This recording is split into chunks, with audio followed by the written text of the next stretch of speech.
Hello guys, तो આપણે કળશલા લઈને આવી ગયા છે। હવે જો તમે જોઈ શકો છો કે આ કળશલાને આપણે બનાવવાનું છે શાક। તો હવે સરી લીધીશ, બાંગા કપાઈ જાય। જો આ તાકાત બહુ કરે છે, આ તાકાતનો એવો છે ને, જો આ થઈ ગયા આમાં કળશલા મસ્ત છે। ડુંગળી કપાઈ રહી છે, ડુંગળી કપાઈ તેલ નખાઈ ગયું છે। તેલ થઈ જાય એટલે આપણે જીરું અને મસાલા ડુંગળી નખાઈ દી છે।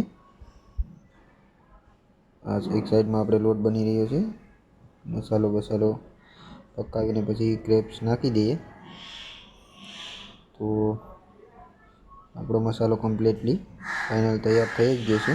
તો હવે ક્રેપ્સ નાખી દેવા છે। તો ક્રેપ્સ નાખી દઈએ તો જોઈએ કે કઈ રીતના છે। તો બને રહેજો વિડીયોમાં। આપણા ક્રેપ્સ મસાલા રેડી થઈ ગયા છે।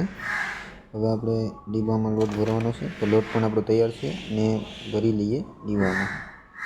લોટ ભરાઈ ગયો છે, લોટ ભરાય એટલે આપણે એને પણ શાકમાં મૂકી દેવાનું છે।